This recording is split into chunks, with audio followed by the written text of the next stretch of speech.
అగ్రరాజ్యం అమెరికాలో భానుడు భగభగలకు అక్కడి ప్రజలు విలువిల్లాడుతున్నారు. ముఖ్యంగా నిరాశ్రయాలుగా మారిన వారు ఎండవేడిని తట్టుకోలేక తీవ్రంగా ఇబ్బంది పడుతున్నారు. అక్కడ ఎప్పుడూ 30 డిగ్రీలు కూడా దాటిన ఉష్ణోగ్రతలు ఈ ఏడాది ఏకంగా 40 డిగ్రీలు నమోదవుతుండడంపై అధికారులు హెచ్చరికలు జారీ చేశారు. ఇప్పటికే వడదెబ్బ కారణంగా వందల సంఖ్యలో ప్రజలు ఆసుపత్రుల్లో చేరుతున్నారు.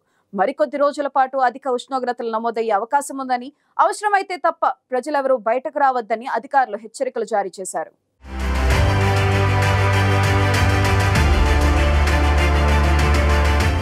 గ్లోబల్ వార్మింగ్ కారణంగా రోజురోజుకు భూతాపం పెరుగుతోంది.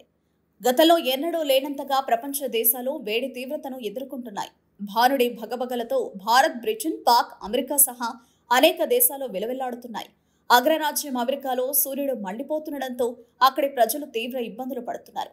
పగటి వేళ్లలో ఉష్ణోగ్రతలు ఎక్కువగా ఉండడంతో ప్రజలు ఇళ్లలోనే ఉండాల్సిన పరిస్థితి నెలకొంది. అయితే ఇల్లు లేని వారికి ఎండలు చుక్కలు చూపిస్తున్నాయి. అమెరికాలో నిరాశ్రయులుగా ఉన్న వారి పరిస్థితి ఇప్పుడు దారుణంగా మారింది. గత కొన్నేళ్లలో అమెరికాలో నిరాశ్రయుల సంఖ్య తీవ్రంగా పెరిగింది. 2007 నుంచి అమెరికాలో నిరాశ్రయుల డేటాను సేకరించడం ప్రారంభించింది. అయితే ఈ నిరాశ్రయుల సంఖ్య 2023లో అత్యధిక స్థాయికి చేరుకుంది. 2023లో అమెరికాలో 6,50,000 మంది ఉన్నట్టు తెలుస్తోంది.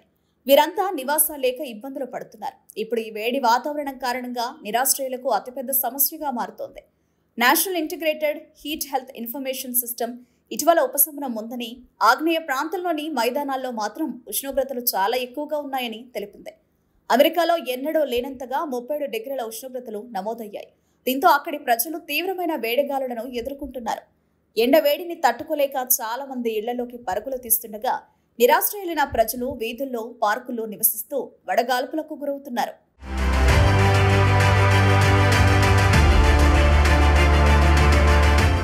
ప్రస్తుతం అమెరికాలో వేడిగాలుల తీవ్రత అధికమవుతోంది. దీంతో అధికారులు సైతం అవసరమైతే తప్ప లేదంటే బయటకు రావద్దంటూ హెచ్చరికలు జారీ చేశారు. వేడిగాలుల కారణంగా నిరాశ్రయులు వడదెబ్బ కారణంగా హాస్పిటల్స్లో చేరుతున్నారు. అయితే ఈ ఎండ తీవ్రత కారణంగా మరణాల సంఖ్య పెరిగే అవకాశం ఉందని అధికారులు చెబుతున్నారు.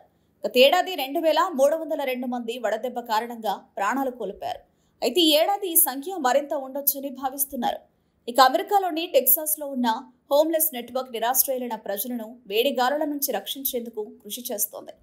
వేడిగాలుల నుంచి నిరాశ్రయులైన వారిని రక్షించడమే తమ లక్ష్యమని ఆ సంస్థ ప్రతినిధులు తెలిపారు. నిరాశ్రయులైన వ్యక్తుల సంఖ్యను తగ్గించడం లక్ష్యంగా టెక్సాస్ హోమ్లెస్ నెట్వర్క్ ఏర్పాటైంది. పెరుగుతున్న ఉష్ణోగ్రతలు నిరాశ్రయులైన వారికి మరింత సమస్యగా మారుతోంది. విపరీతమైన వేడి హీట్ వేవ్ కారణంగా ఇళ్లలో నివసించే వారి కంటే 200 రెట్లు ఎక్కువ నిరాశ్రయులు చనిపోతారని టెక్సాస్ హోమ్లెస్ నెట్వర్క్ చెబుతోంది. వేడి కారణంగా అనేక రకాల వ్యాధులు సంభవించవచ్చని, హీట్ స్ట్రోక్ కారణంగా హాస్పిటల్స్లో చేరే వారి సంఖ్య పెరుగుతున్నట్టు ఆ సంస్థ ప్రతినిధులు తెలిపారు. వేడిగాలుల వల్ల ఆహారం కూడా త్వరగా పాడైపోతుందని, దీంతో చాలా మందికి సరైన ఆహారం కూడా దొరకడం లేదని ఆ సంస్థ తెలిపింది.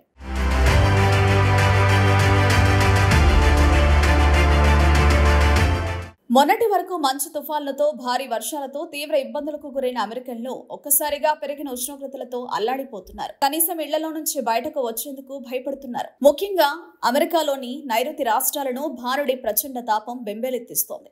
ఆగ్నేయ కాలిఫోర్నియా మొదలుకొని అరిజోనా, నెవాడా రాష్ట్రాల వరకు 2-3 రోజుల క్రితం పగటి ఉష్ణోగ్రత 43 డిగ్రీల సెల్సియస్ కు చేరుకుంది. నెవాడా రాష్ట్రంలోని లాస్ వేగాస్లోనూ వేడిగాలుల కారణంగా ప్రజలు ఇబ్బందులకు గురవుతున్నారు. ఇక నైరుతి అమెరికాలో వేసవి మొదలు కావడానికి ముందే సూర్యుడు తన ప్రతాపాన్ని చూపిస్తున్నాడు. ఫెనిక్స్ పట్టణంలో 40 డిగ్రీల సెల్సియస్ ఉష్ణోగ్రత నమోదై కొత్త రికార్డు నెలకొల్పింది. ఇక నెవాడా రాష్ట్రంలోని రీనో నగరంలో సాధారణంగా 27 డిగ్రీల సెల్సియస్ ఉష్ణోగ్రత ఉంటుంది. అయితే ఇప్పుడు అక్కడ 37 డిగ్రీల ఉష్ణోగ్రతలు నమోదవుతున్నాయి. అరిజోనా రాష్ట్రంలోని కొన్ని ప్రాంతాలలో 43 డిగ్రీల సెల్సియస్ ఉష్ణోగ్రత నమోదవుతుండటంతో ప్రజలు ఇబ్బందులు పడుతున్నారు. ఉదయం పూట ప్రజలు ఇళ్ల నుంచి బయటకు రాకూడదని, తగినన్ని మంచినీరు తాగాలని అధికారులు ఇప్పటికే సూచనలు జారీ చేశారు. ఇక పెరుగుతున్న ఉష్ణోగ్రతలు గ్లోబల్ వార్మింగ్ కు నిదర్శనమని శాస్త్రవేత్తలు చెబుతున్నారు. వాతావరణ మార్పుల కారణంగా ప్రతి గంట వేడిగా మారుతుందని తెలిపారు. 2016లో 44 డిగ్రీల ఉష్ణోగ్రతలు నమోదు కాగా మునుపటి రికార్డులు బద్దలవుతాయని అధికారులు తెలిపారు.